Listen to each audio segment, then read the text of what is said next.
Nor ne fo itaya fo mal fa ungar ne va yaso o fa tasi mai e le sui already sa mo pia le fianga ngal mana tu mar ba ti pe tanga vaya se i maile o tonga ne vanga ta wala va mo ta tau ya ole maile o telenga mal tau ngo taru tala mai sa mo pe tala valu le taya nei a lo fianga ngal mana fa te te lava mo fa no ino te nei taya malole se fo mo ni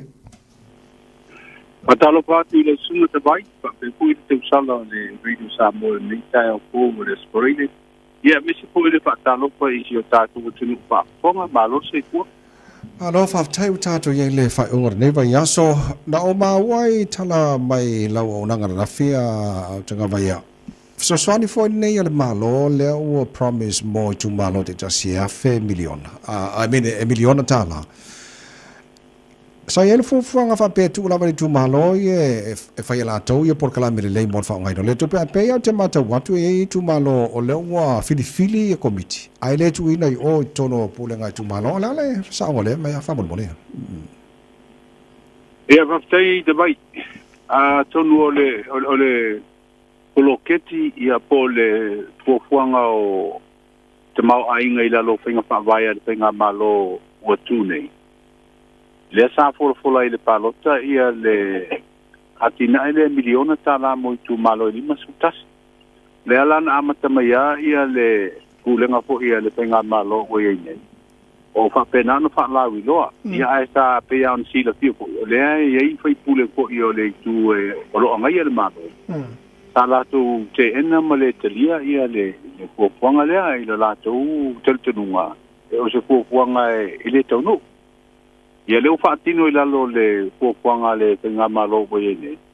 A le tūlanga la le sa tūla i mai ei. E whaia si nunu o le tō au ho i inisio i tū malo i le. E ta pena ino sui o komiti, wa o komiti ni e te tauna i eia na sui e sipuru malima. E te ipono i la le sui pa i pule. A le tūlanga le sa dia li mai ei le amatanga o tā penanga o komiti ne i tū malo. Ia, e ia e ho i wa ofia ti te tono komiti. Ona fidi leo la to suie to sfrulima e le suite te kono mer poi lotus. Wale au fi ai la ma sui ko ine ia longo ina le fainga malo al patu to ile tua sa mo otasi. Wale la na tula i mei le vala na ma umi o toso ko ile mata o ia misia. Na tula i mei vala i auto se ale min sta o tinam tama ta ilo pa uru ia le polo ketin le malo. E la auto te liu mai.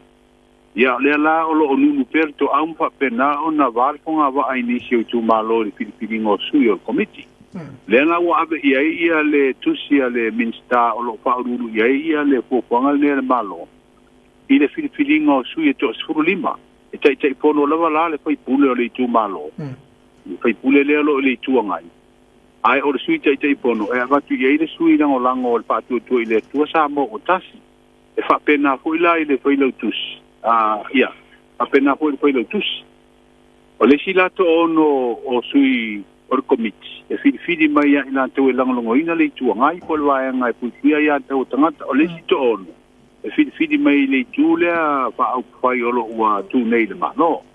O le fa ta tonga la na le o te manta o tu ele o tali ngo fie fo ia foi pule o le tu ngai. Ia le vai ngale wa batu. I sui o komiti e te tauna i ton. Ia o te le lola ia i wa le o whanga solo le si tu o le ua whaasara lau ia ava noa po inei o i latou e le executive officer o le assistant ia ma le tangata po inei le officer toru latou ia maninga le officer e whaatino i le ploket le o whaasara lau ava noa toru sutasi lai tu malo ia sa whapena ona tuai ona whaia ia se wha iuma le ua whaasara lau ava noa o le si vai nga umo tu malo ko mai an pasa lawa no masalo lawa ye tanga tsa o pitia ai o tu langa na o le tu la i mai ye bloketi nei o le bloketi te vai ma fa fonga le tu ila tilo ye e ta ua awa te mo mole le wa ave fa tu tuanga o se fai nga malo tanga tsa le tu malo la tu te fati no ia e por kala me le fata o tu le malo le ati na o tu malo a le tu o le vala na le ali mai o le fite na i fa pena a lo tel tonu ia fai o le o vai nei i sui o i tu fa o fai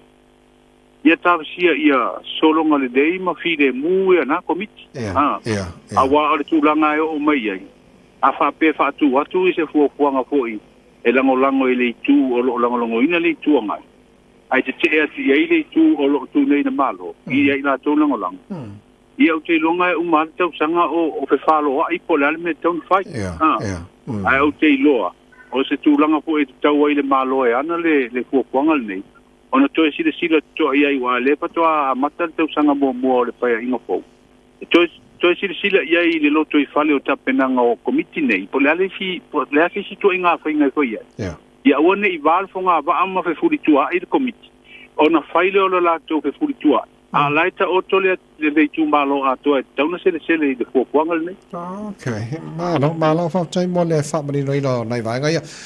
e to tele ni solo visili po fe wo il mata bu il te ta le tua ngai ma le fa le tusi ala le sunga te le pa fa pena fo il sunga ya la le pule ribon la sta na mai le tu na fa mo le ia o tele o tala le wale si mo so oi ele fo io tala fe ave solo I lungo penga ta fa nangi me sia lungo le api polima au le sole to ta wa ia ile fo no so le tunu ia o le a ua ia I tel tunu a to le so e o mai se pina ngalo fo talai ila na fa I mo tu tas I suie to lua wa fa ba ni mo ria mal fa le mi ngau mo fa ti no nga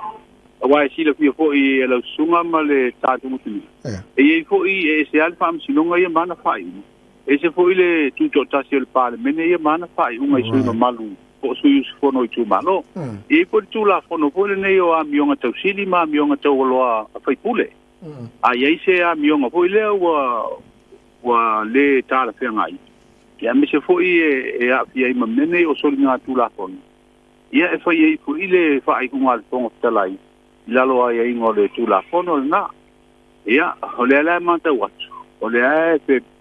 pisa solo fina ngalo ho I malangona fa dio le tunu I lungo penga fa nan I le fa unga fonga tala yo le apai ia ai ona oni tala hu ia fa bia e fa to ata to I lo ala le au tu le fa unga le ti fanga pe a fono le parliament so ol tau nei na le to e tau fa ile fono so la tunu nai roi le talsa le tulanga ngamba ia o nei to fono ia o fa lungo tu e o le fono nei ia ma fa awa watu I le vai fo o no le fo ile si ta o fo yo le so ngo fo nei le komisi pa parliament ile mta po le tu la fono fo no mo so fa lua pe lo sfudu le sa fa ia la tu sa I dinga pe isia wa se ta I manunu mi pa pe ko pe tu la fono ia a to no le o mai se fina ngalo o le komisi fo isa fa ia sue ia tato I lo ai fo I po fiasa nga ia tu langa na ma ko mai ele fa le ton e tasil nam ta o tele o le ta o tone le fono o pe tu la fon okay le mona se kono lo toi se mai se tala la mai le fiang fo na tonu fa mai po so longa le mai tani fa mo le ia ole fa ma ia io le komiti suiva ma tu langa el tatu tunu ia o pesia lava ia to telefon o lo mai ani po te to tele ai o pesia ma pia fa mai ia o lo fa tino pea ia la te ingo foi ma fa tuanga se ko malo lo ino puipuinga ia me se fo ia o le to na malai ia o ia e wa pia tua ai ngam fa no ko se ai ma tonga pitia la to o tu langa foi la le fia mau mai se matu pilo ingala tamai mar komiti fa la pa po se mai le fa ton si o se fo malo lo ino ile fa se ngai no ina to funi o afia wa o le e tanga ta afia tu ai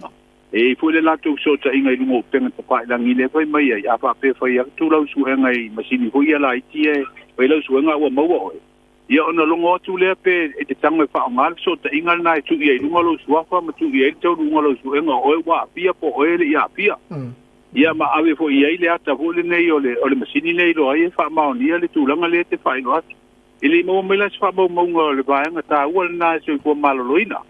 ai pe ia na fa mo ko ia su nga ia fa tino le upenga nga ia tonu o le ala wa ba ia tu ko il tu langa fa ba senga mai ai de pe ngo su nga ma tu langa po lo fa la go mai fa mo langa fa ba ia tai luaso ma tai situaso le wa ta ia tau nunga po io nga lo fa tino so ko malo loina ar tu langa io le tatu wat wale no mela le wala ta ile masalo wo over le iba fe la tu wa pia fa mai ya ole tala tu le nai le tu langa re pui nga ole so dual ba so fo to e mai si fa linga mai de malo Bar komite fa vlag fa fuse. Ia po le ali sila sanga petu bawo ipe le lua ai sui de kia toe sui ia ini si ai ingo fo nei matala tala. Ia pe toe fo ile numero todo. Sa iai. Ia pe fo ile numero tas. Mana ya. Lo le fa tai tele mole au na ngol na ba ngol cha cho pakala mel nei tai au man nei ba so ato lo fiang ngol mana ya ta to fe lo ia. Le ba ya so pa au dia mo dia fe vol nei so ma le fa ol ba ya so. Ia tatou mai te sielo ngalo tavai tatou pero ile son kual ba so fo manu fo fa ngol ba yaso tai lava so fo ia le fenga ngal mana tu mar ba ti pio tanga vai o sui already sa mo pia mana o tonga nei vai nga ta u mo ta to nei vai nga ta au to